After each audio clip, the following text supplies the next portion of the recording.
न गुरोरधिकं तत्त्वं न गुरोरधिकं तपः।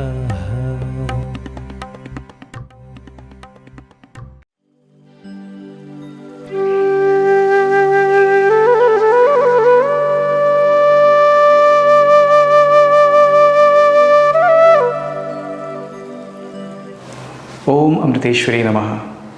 Welcome to Amrita Vaibhavam. This is a series of talks, devotional songs, spiritual discussions and symposiums by Swamis, Swaminis, Brahmacharis, Brahmacharinis, householder devotees, staff and students of Amrita institutions. In Taittiriya Upanishad, it is mentioned that the Guru imparts his knowledge, and to check how much was grasped by his disciples, he would choose one or two of them and ask them to repeat what was discussed. The same technique is being implemented in modern institutions as well. Amma also uses the same technique. With this in mind, let's watch today's episode. Om Amriteshwari Namaha.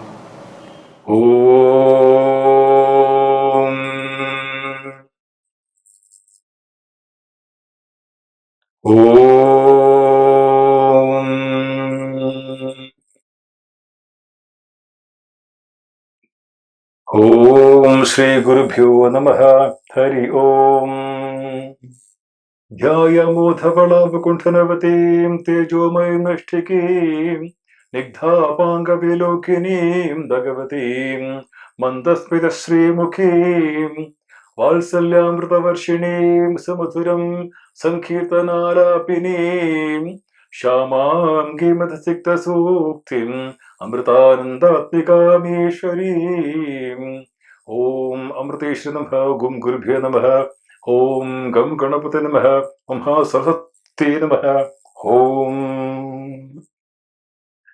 My infinite prostrations at the lotus feet of my Sadguru Sri Mata Amritanandamayi Devi, Universal Teacher, Universal Mother. My humble pranams to all of us beloved children watching this program. We will continue from last session episode. This week, a few important points I left out owing to lack of time last week.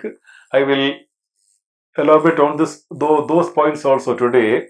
So today, the 4 very important advices Amma gave me that I will tell you, just to say who is the ideal mother, who is the ideal father, who is the ideal son, who is the ideal guru, because the topic is, the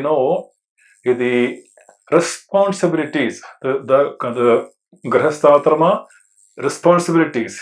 So first one we will say, the long time back I asked Amma, which area of work is good for me? So Amma gave me a very brief answer. The answer is, Amma told me, you in your story, you said that the prince received the arrow on his chest. That is the answer which Amma gave me when I asked her which area of work is best for me. Amma gave simple answer.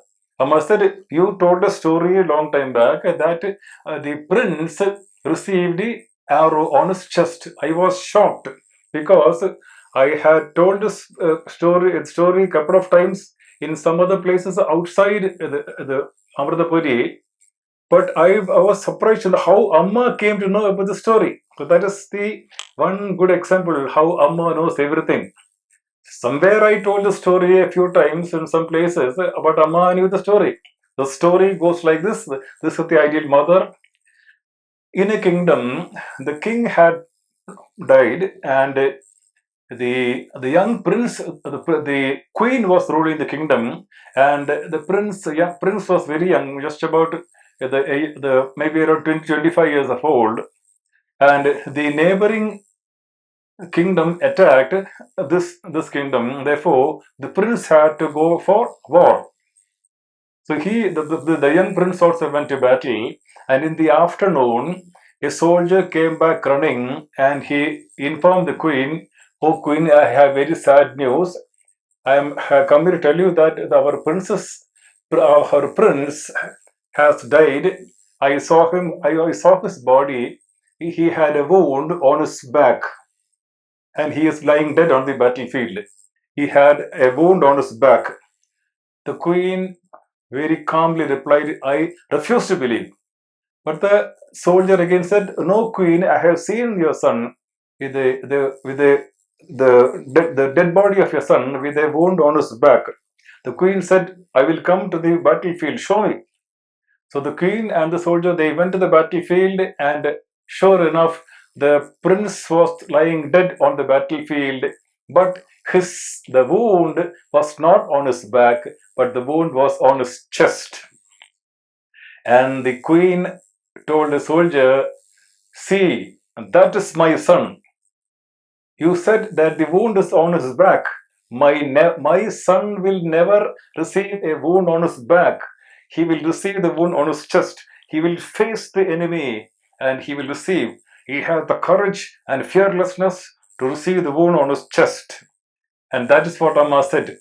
Always move forward. Be ready to receive wounds on our chest, not on our backs. Never run away. So that is the first advice by Amma is always move forward, be ready to face any challenges. Amma is with us, and therefore we should be ready to face any challenges. A very beautiful sloka comes to my mind.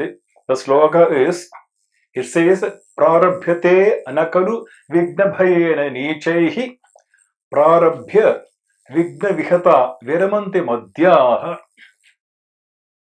vignaihi punarapi pratihanyamanaha prarabdham uttamajanaha na paritijante." This is the beautiful shloka. Unfortunately, I forgot from where I read it. It says, "Prarabhyate nakulu vignabayena nichehi." The niche means the base ones. They never take any undertaking. They never do anything because what is the Vigna Bayena Nichehi? They never attempt anything in their life because for fear of obstacles. Fearing obstacles, they never do anything. They never venture to move forward. That is the Nichehi, the base ones. Then comes the second one is Prarabhya Vigna Vihata Viramanti Madhyaha. The mediocre ones, they start something, some venture, but when they face obstacles, they retreat. Viramanti Madhyaha. The mediocre one, they retreat because when they face obstacles, they get frightened, they run away. But now come to the best ones. Vignehi Punarapi Pratihanyamanaha Prarabdham Uttama Janaha na paritijante. The Uttama Janaha, they will never the retreat. But how many obstacles come, any number of obstacles come in their way, they will always move forward and finally they will reach their goal. That is what our Amma taught us. That is the first advice which Amma taught me. Always my son move forward. So let us pray for us. Let us pray for all of us. Let us pray to Amma to give us the strength to always move forward. That is the first one. First advice, number one, for all of us. And I was surprised when Amma said that you told the story that the prince received the wound on his chest. So I was shocked because that is why, Amma knows everything. I told the story somewhere outside, but Amma knew that. That was the advice she gave me. So that is first number one advice. Then the second advice Amma told, she was in general, she was saying, I remember, says, "I can tolerate anything, but the only thing I cannot tolerate is ego." I can tolerate anything, but I cannot tolerate ego.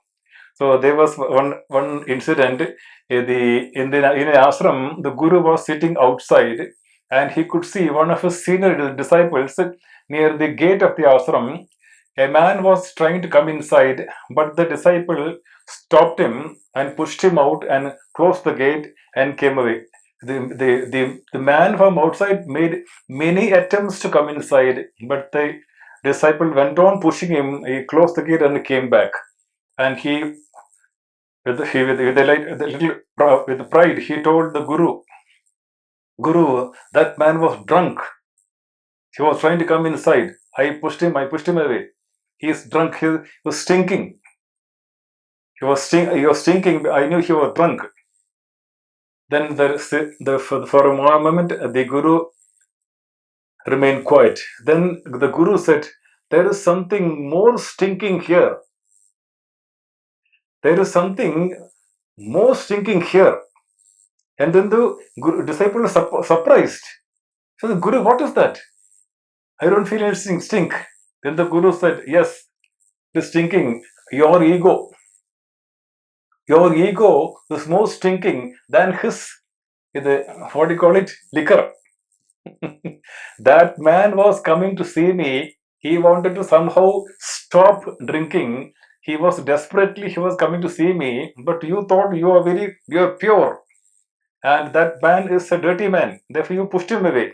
And therefore, I remember the dirtiest thing in this world is the pride, the ego that I am a great sadhaka. If I think I have chanted, one person told me, I was very sad and surprised also. Swamiji, I have chanted 60 lakhs Gayatri Mantra. Fine. But I should not say that. Okay, that is the second advice which Amma gave me. So the two advices I have seen, and now the third advice is, you can see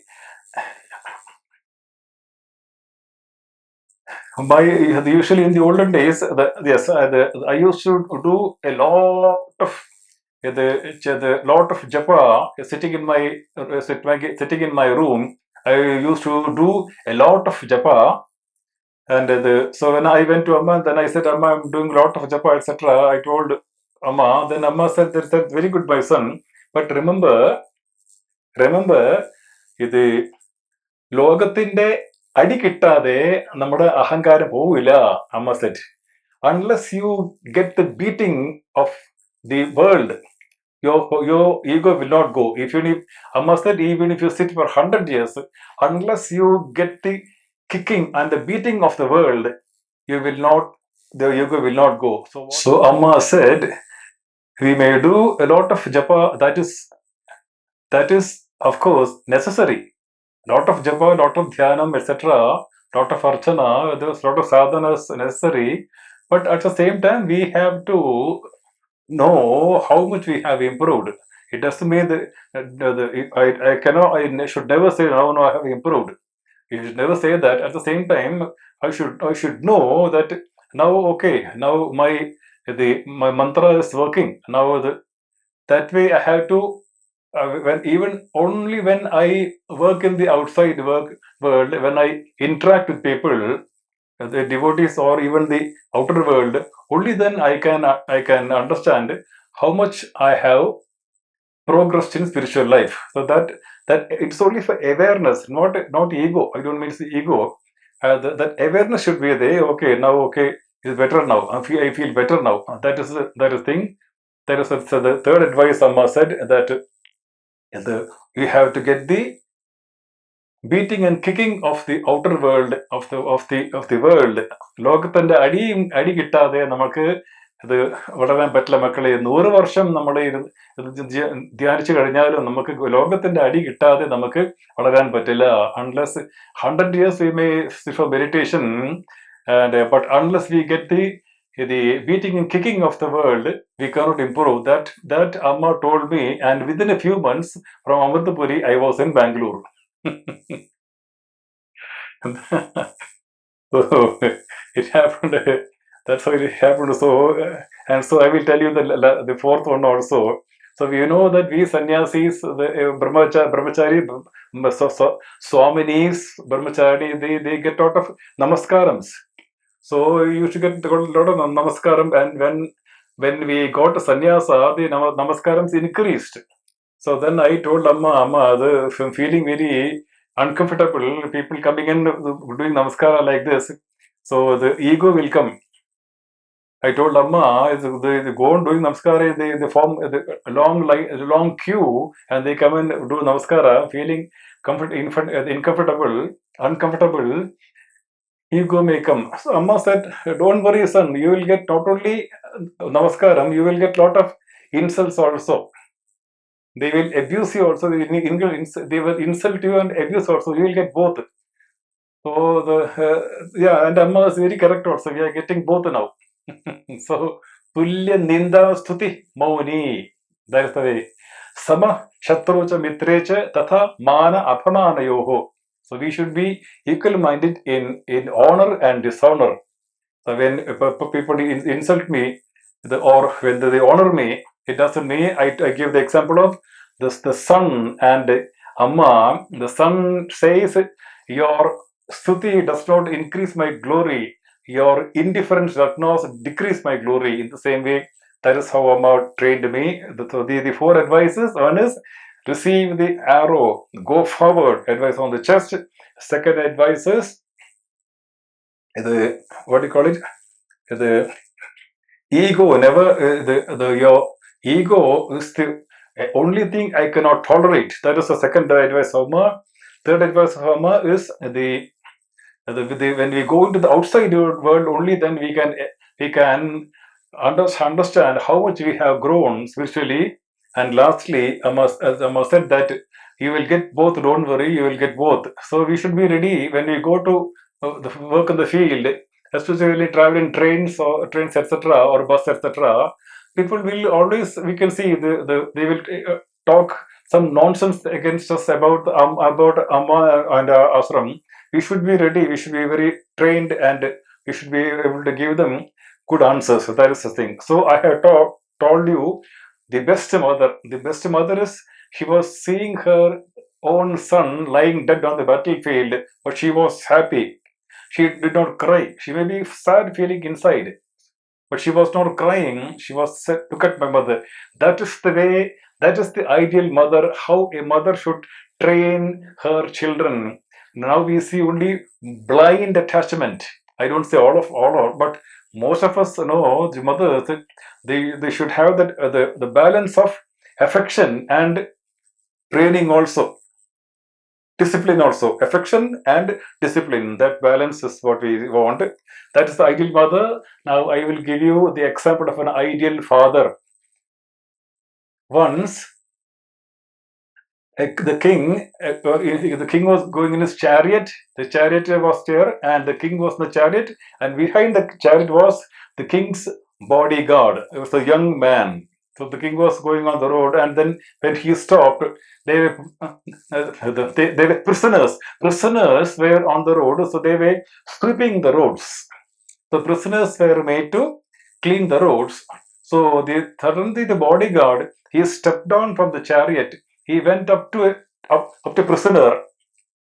Prisoner was sweeping.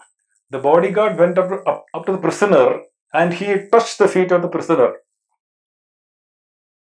The king was shocked. His own bodyguard getting down from the chariot, going up to prisoner. Is a prisoner sweeping the street, and the bodyguard touching the feet of the prisoner. The king was shocked. Then when the bodyguard came back, the king asked, "Why did you do that?" The bodyguard said, "O king, that is my father." King was again surprised. He told his minister, "Go and find out what is the crime that man has committed." The king asked the minister, "Go and find out what crime that man has been committed." So he was imprisoned. The minister went and found out. He came back and he told the king, "O king, the prisoner has committed murder. That is why he has been imprisoned."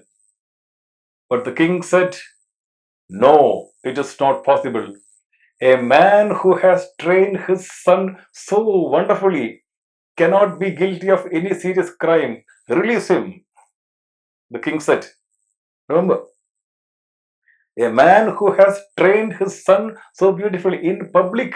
The bodyguard shamelessly went down and touched the feet of his father, who was a prisoner sweeping the road. The king said, that man is not capable of any serious crime. Is something wrong? Release him. Release him. And the prisoner was released. So that is the ideal father. A father who had trained his son so wonderfully. That is how his father should be.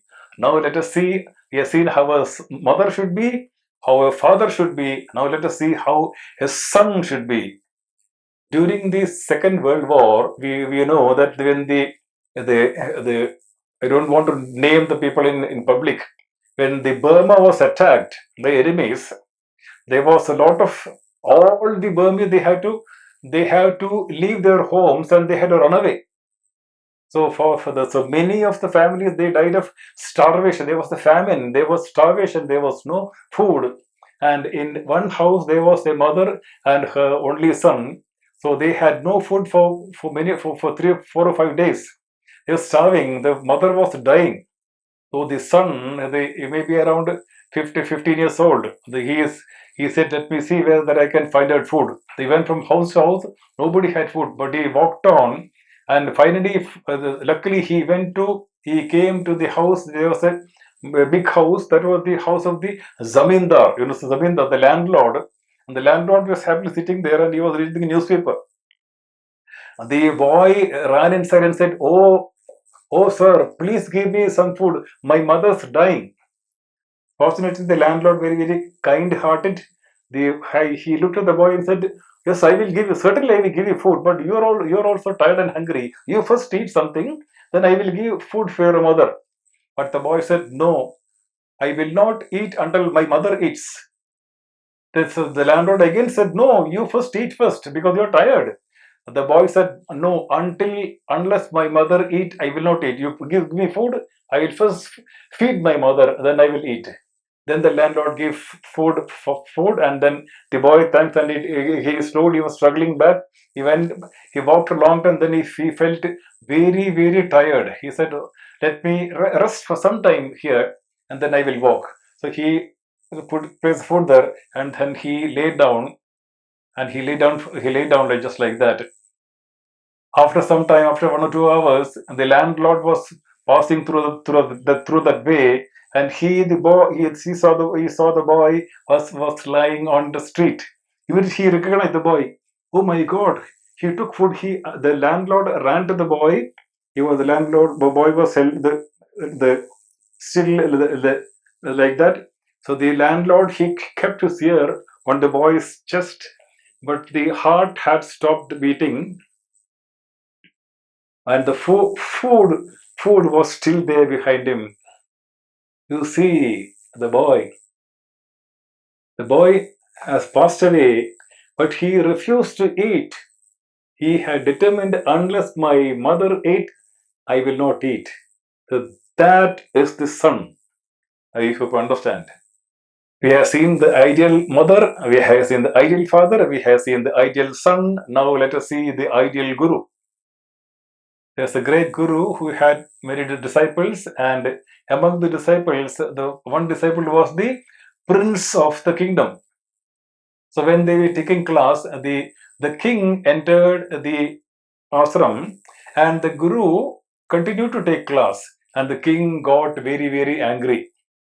This man, I am the king. I entered the ashram, and he did not stand up. He did not get up to receive me. Yes, he was continuing his class. I will show him. So he went back. And then what happened? Usually you can see that the king was ignorant. The guru is God himself. And when he is taking class, he is talking about God and Shastras, and the king himself should be a disciple. But the king did not know that. He did not have that kind of wisdom. He got very angry. He said, "I will show the king." So he waited till the son's studies were over. After the Amma told the story once. Long time back, I remember. Amma told the story. So after the son's studies were over, and the prince studies were over, and the prince was going back. The prince asked the Guru, please tell me what Guru Dakshina I can give you. The Guru said, I will tell you later, I will call you, not now. I will tell you what Guru Dakshina, later I will tell you. And then you go back now, later I will tell you. So the prince went back. Once the prince left the kingdom, the king sent his soldiers and he burned down the ashram. He burned down the ashram after the prince has left. Now, when the prince came to know about this, he said, my father is not fit to be a king. I will punish him. He may be my father, but he is not fit to be a king. He has destroyed an ashram. My Guru's ashram, my Guru's everything for me. I will punish my father. At the time, somebody from the ashram came and said, oh prince, your Guru is calling you. So the prince immediately came back to the Guru and he said, oh Guru, you called me? Yes, I called you. I want my Guru Dakshina. Prince said, Guruji, please tell me what you want. Your Guru Dakshina to me is, I tell you, do not do anything against your father. Spare your father. Do not do anything against your father. That should be your Guru Dakshina to me. What a wonderful Guru. What a wonderful Guru. That Guru is our Amma. So you see, wonderful mother, wonderful father, wonderful son, wonderful Guru. These are those who have the responsibilities. These are the quality son, quality father, quality mother, the quality father, quality son, quality son and Guru. So this is how we should be. That is what we have to understand. So now let me see the points I missed last week. I'll tell you one by one. The one is the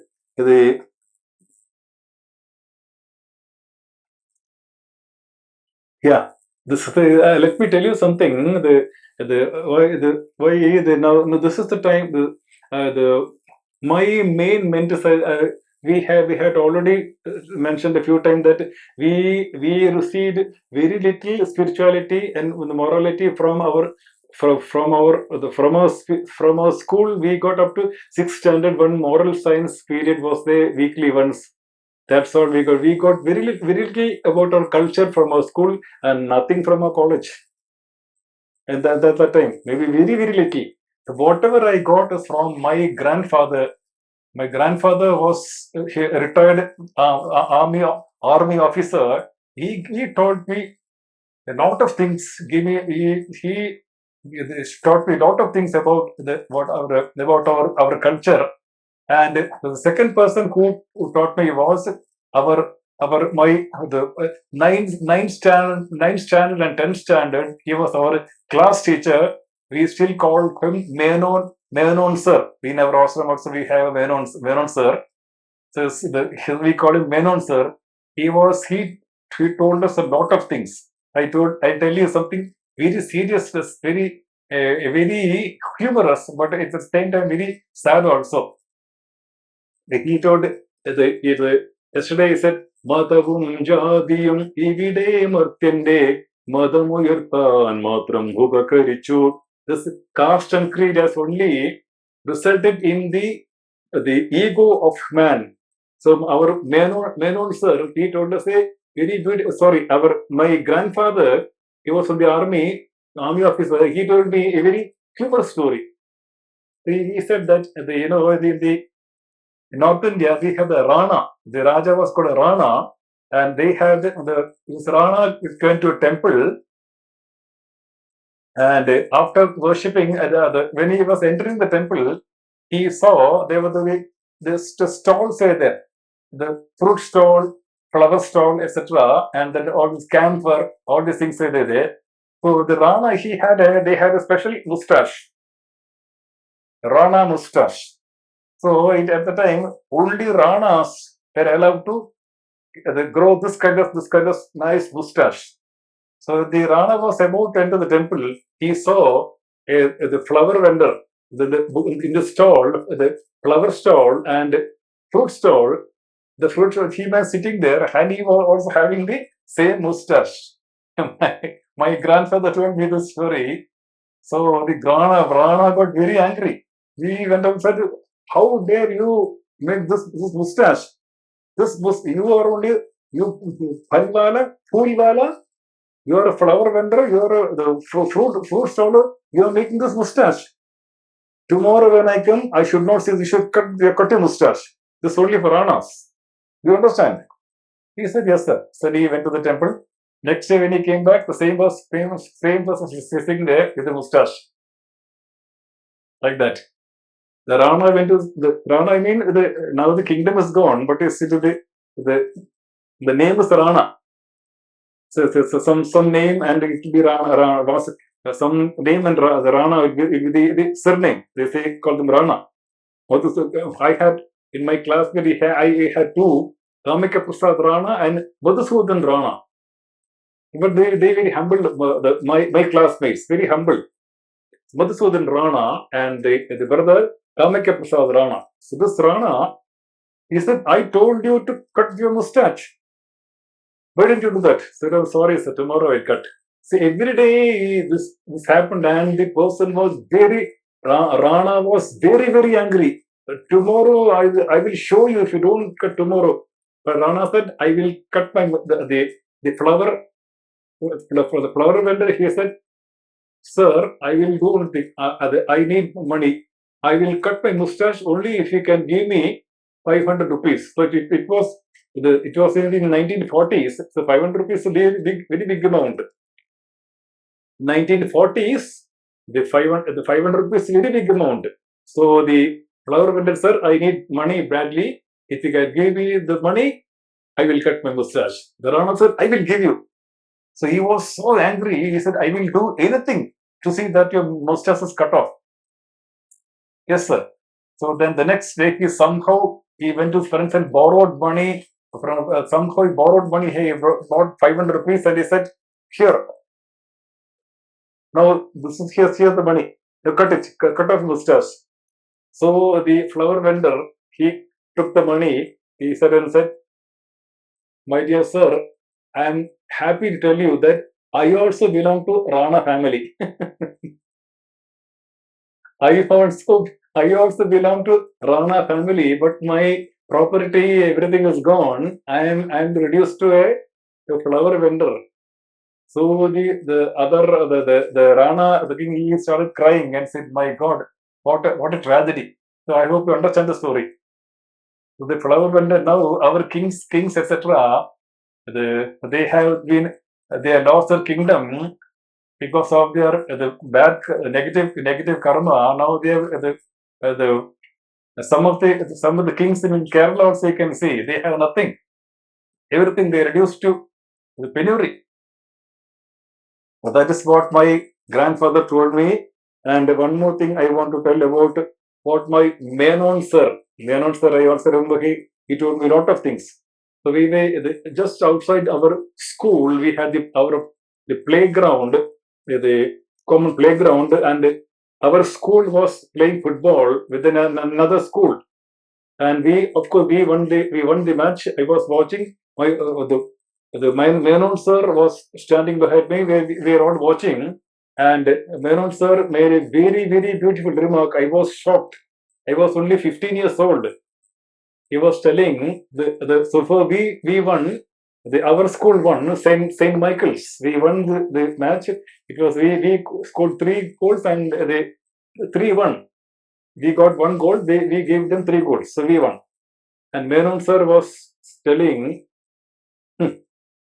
even a football team and a hockey team knows that the forwards and the backwards are one team. When will we Hindus know this, understand this? I did not take it seriously because I was only 15 years old. I was telling, yeah, it is correct. Yes, correct. He was indicating if a football team knows the forwards, the center forward, the left inside, right inside, the left out, right out like that. Then we have the backs. So the forwards, back, the halves, the backs, and goalkeeper. So the football team and the hockey team know that the forwards and the backs, they are all one field. If the forwards are very strong, but we have a weak back, the team will lose the game. The backs also will be very strong. So since I was 15 years old, I did not take it seriously. Now I am thinking it is how our Menon sir in the 1970s, he told me even a football team and a hockey team know that forwards and backs are one team. When will we Hindus know? Now I am understanding the the seriousness of what my master said 50 years back, 50 years back. You see how correct it is. When we Hindus know that the forwards and the backs are one team, we are all Hindus, Sanatana Dharma. When will we realize that? Now I am realizing the seriousness of my master who told me that at that time I was 15 years old. I did not take it seriously. Now I understand the seriousness. So let us understand this also. One more point I left out is this is regarding the in the Yaksha Prashna. You know the what you call it, the five Pandavas. They were thirsty. You know the story very well. The first the Sahadeva went in search of water, and then he found the pool of water. When he started drinking, he heard a voice. The boy said, "Do not drink. It's my water. First answer my questions, then drink." But the Sahadeva did not listen. He drank and he fell down and died. Nakula also had the same thing. Arjuna, we know the story. Yaksha Prashna in Mahabharata. Arjuna and Bhima, all four of them, they came, they drank the water and they died. Then Yudhishthira came, and when Yudhishthira was about to drink the water, the voice said, "Stop." So Yudhishthira stopped and said, "What do you want me to do?" The Yaksha said, "I will ask you questions. We know the story. I need not elaborate. There were many stories." And then the most important question we remember is that the Yaksha will ask him, "What is the most surprising thing in this world?" What is the most surprising thing in this world? And then Yudhishthira will say, "Ahanyahani bhutani gachanti yamalayam. Ahanyahani bhutani gachanti yama mandiram. Shesha stavar michanti kemashari matasparam." So Yudhishthira said, every day we see people dying and going to Yama's abode. But those who remain here think they are going to stay here forever. What is more surprising in that than that? That is the important question. And one other question he asked was, the Yaksha asked him, what makes a Brahmin? Is it birth or learning or conduct?